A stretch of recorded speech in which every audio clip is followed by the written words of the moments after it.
नमस्कार, स्वागत है आप सभी का।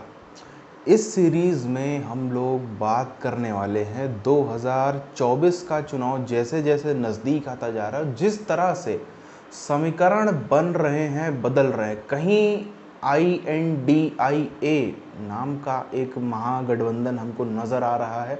हालांकि अगर हम देखें तो 2019 में जो गठबंधन बना था पूरे भारत भर में, उसमें और इसमें कुछ बहुत ज़्यादा फ़र्क नहीं है। अभी भी पहली बात तो अभी भी फ़र्क आपको दिख जाएगा। जैसे जैसे चुनाव नज़दीक आएगा वैसे वैसे जब ये शीट शेयरिंग के लिए एक दूसरे के कपड़े फाड़ते हुए नज़र आएंगे, उसमें आपको चीज़ें स्पष्ट रूप में नज़र आ जाएंगी। अच्छा, यहाँ पर अभी सही बयान हम देख रहे हैं कि एक तरफ ममता बनर्जी कहती है कि हम बंगाल में एक भी सीट क्यों दें। यहाँ पर अखिलेश यादव जो साहब हैं वो यहाँ पर रायबरेली अमेठी के अलावा कोई और एक सीट देने की बात तक नहीं करना चाहते हैं कांग्रेस को। अन्य अन्य राज्यों में भी इसी प्रकार की अलग अलग स्थितियाँ बन रही हैं। तो अब यहाँ से स्थिति जाएगी कहाँ पर, वो तो अलग मुद्दा है। पर थोड़ा सा यदि आंकड़ों पे हम नज़र दौड़ाएं, थोड़ा सा जो ग्राउंड पे आजकल सुबुहाट चल रही है, थोड़ा सा आजकल जो अलग अलग चीज़ें चल रही हैं, उसके आधार पर माहौल किसका बनता हुआ नज़र आ रहा है। सिर्फ और सिर्फ जितनी बातें होंगी सिर्फ आंकड़ों के आधार पर ही होंगी। अब क्योंकि इसमें सारे हम लोग राज्यों को डिस्कस करेंगे, तो मैंने सोचा सबसे पहला राज्य जिसका डिस्कशन होना चाहिए वो है कर्नाटका। कर्नाटका की बात इसलिए होना चाहिए क्योंकि वहीं से पूरा का पूरा INDIA इस गठबंधन का शुरुआत होती है। वहीं बेंगलोर में ही मीटिंग होती है। बेंगलोर का ही एक तरीके से जन्मा हुआ ये एक गठबंधन है, क्योंकि वहाँ पर मीटिंगें वगैरह सब कुछ हुई। अब कर्नाटका में क्या स्थिति है, जहाँ तक आजकल आप जिधर सुनेंगे हर तरफ बातें नज़र आ रही होंगी कि कर्नाटका ने वोट ज़्यादा पाए हैं बीजेपी से, इसलिए स्वाभाविक सी बात है इस बार कांग्रेस स्वीप करेगी कर्नाटका के अंदर लोकसभा के चुनाव में। हम लोग बात करते चलें तो पिछले चुनाव यानी 2019 के लोकसभा की यदि हम बात करें तो मात्र 2 सीटें जीती थीं। एक सीट कांग्रेस ने जीती थी, एक सीट जेडीएस ने जीती थी, जनता दल सेकुलर ने। बाकी सब पे एक तरफा कमल खिला था।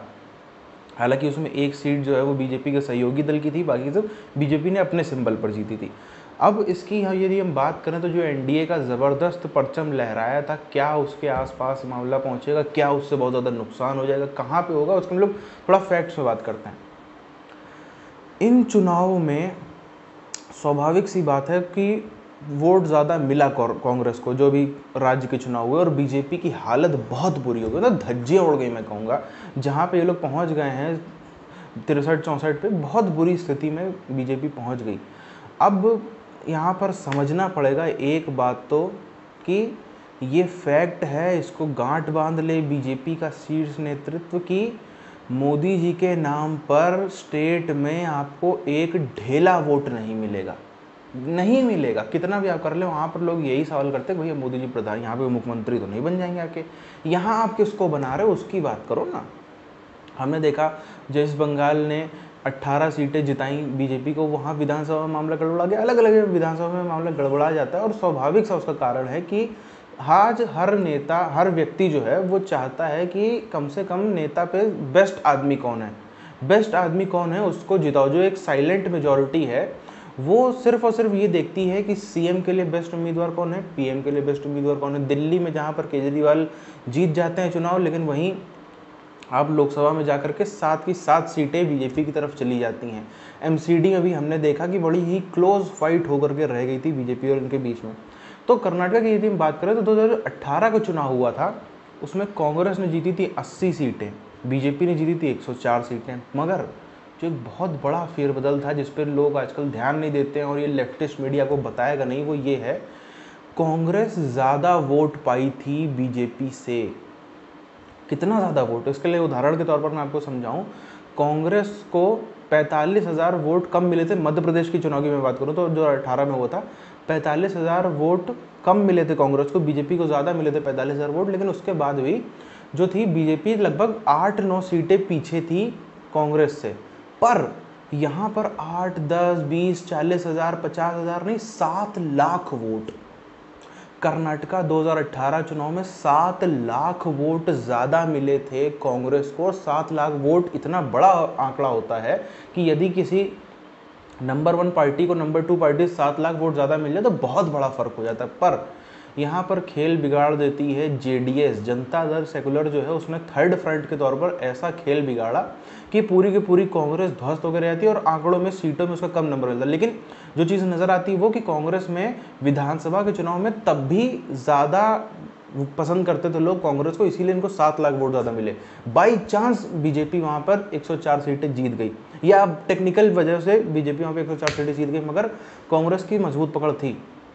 उसी के लगभग 1.5 साल बाद चुनाव होते हैं, 2018 के 1.5 साल बाद कर्नाटक चुनाव के बाद लोकसभा के चुनाव होते हैं। 51% वोट बीजेपी पा जाती है लोकसभा के इलेक्शन में। तो अब इसी से आप अंदाज़ा लगा लो, तब भी कांग्रेस ज़्यादा वोट पाई थी, पर लोकसभा में मामला पूरा का पूरा बदल गया। दूसरी चीज़ मैं आपको यहाँ पर और बताऊँ, इस बार गलतियाँ हुई हैं शीर्ष नेतृत्व की तरफ से बहुत ज़्यादा। आपके अपने कार्यकर्ता मरते हैं, आप उनके ऊपर परवाह नहीं करते। आपके पास में कर्नाटका में एक स्ट्रॉन्ग लीडर है, मास लीडर है येदियुरप्पा साहब, भले ही उनकी उम्र ज़्यादा हो गई है, लेकिन आपके पास में उनका कोई सब्स्टिट्यूट है? कोई नहीं है। बसवराज बोम्मई साहब, जिनको उन्होंने चीफ मिनिस्टर बनाया था, वो उनका राजनीतिक कद बहुत छोटा है येदियुरप्पा साहब से। अच्छा, ये पहली बार नहीं हुआ, ये यदि हम इससे पीछे 2013 के चुनाव में जब बीजेपी निपट गई थी कर्नाटक के इलेक्शंस में, तब भी यही हुआ था कि येदियुरप्पा साहब के ऊपर अलग अलग दबाव बना रहे थे, केंद्र से बनी नहीं, अपनी अलग पार्टी बना ली, कर्नाटका जनता पार्टी केजेपी। और उसी में इनके साथ में एक और बहुत बड़ा चेहरा था, रेड्डी ब्रदर्स, जिनको बेल्लारी ब्रदर्स के नाम से भी जाना जाता है।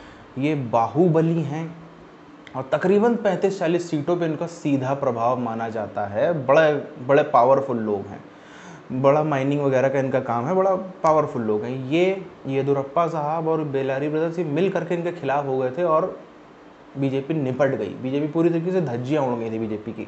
18 में फिर से ये दोनों लोग बीजेपी के साथ में आते हैं और 104 सीटों पर बीजेपी पहुंच जाती। इस बार फिर बीजेपी ने अपना वही चेहरा दिखाया केंद्रीय नेतृत्व ने, जो 2013 में दिखाया हो, या जो भी कारण रहे हो, अंदर की बात मुझे नहीं पता, पर इस बार फिर से वो रेड्डी ब्रदर्स अलग चुनाव लड़े। उनकी सीटें उन्होंने जीती ज़रूर एक सीट, लेकिन तकरीबन 25-30 सीटों पर बीजेपी का खेल खराब किया। साथ ही में जो येदियुरप्पा साहब को आपने हटाया, उसकी वजह से आप कितना भी कह लो, उन्होंने पार्टी में थे, वो पार्टी के लिए प्रचार करते, सब कुछ करते, लेकिन वो मोटिवेशन कहाँ से आ जाएगा? आप किसी व्यक्ति को जिसके दम पर आप चुनाव जीते हो, जिसके दम पर, जिसका चेहरा दिखा दिखा के आप वहाँ सीएम कुर्सी तक पहुँचे, आप अपने सबसे मजबूत सिपाही को खुद ही निपटा दोगे तो कौन आपको वोट देगा? वही हालत इनकी होकर के धज्जियाँ उड़ करके रह गई। थोड़ा सा ये टेक्निकल इन चीज़ों को देखते तो फिर शायद भले ही सरकार ना बन पाती, लेकिन 90-95 सीट आना तो बीजेपी की तय थी।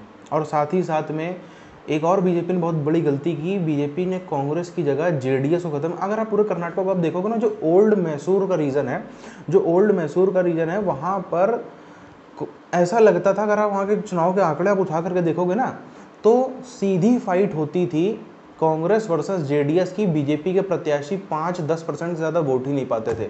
और जो ओल्ड मैसूर की जो 50-60 सीटें, उसके अलावा आप चले जाओ बाकी सीटों में कर्नाटका भर की 170-80 में, तो वहाँ पर बीजेपी जो थी उससे कांग्रेस फाइट होती थी। जो जेडीएस के प्रत्याशी थे वो 5% से ज़्यादा वोट नहीं पाते थे। इसका मतलब आप समझ रहे हो, एक तरीके से हम इसको टेक्निकली अगर देखा जाए तो एक तरीके से गठबंधन था, भले अनऑफिशियल टाइप का गठबंधन था। जैसे ऐसा लगता था बीजेपी ने वो सीटें छोड़ रखी, वहाँ पे जेडीएस बहुत ज़्यादा मजबूत है, वहाँ पे यदि जहाँ पर बीजेपी 5-7% वोट पाती थी, यदि वो 20-20% वोट वहाँ पर पाती तो खेल खत्म हो जाता। इस बार वही हुआ। इस बार जेडीएस का वोट थोड़ा सा गिरा, बीजेपी का वोट थोड़ा सा बढ़ा, लेकिन ये बीजेपी जेडीएस की फाइट में कांग्रेस बहुत आगे निकल गई। लेकिन यही मामले जब लोकसभा के चुनाव में जाएंगे तो वहाँ पर जेडीएस को वोट बहुत ना के बराबर पड़ता है। ओल्ड मैसूर रीजन को हटा दे तो बाकी जगहों पर वोट पड़ता भी नहीं। 4-6 सीटों पर थोड़ा लोकसभा में ये वोट पा जाएंगे अच्छा खासा। इस बार तो एक सीट जीतना भी मुश्किल लग रहा है जेडीएस का। 4-6 सीटों पर वोट पा जाएंगे, पर बाकी पर फिर से वही ट्रेंड नजर आएगा। जब पिछले बार विधानसभा में ज़्यादा वोट पाने के बाद भी लोकसभा में कांग्रेस की धज्जियां उड़ गई, तो इस बार भी ऐसा कुछ हो सकता है। पिछले चुनाव 2019 में जो आज ये खड़गे साहब अपने आप को बहुत महान नेता बनाते हैं, बहुत बुरी तरीके से कर्नाटक की जनता ने इनको लोकसभा में हराया था। इस बार भी अब इनके बेटे का क्या हाल हुआ आप देख ही सकते हैं। तो जितनी अच्छी उम्मीद थी वैसा कुछ तो नहीं हो पाया उनका भी।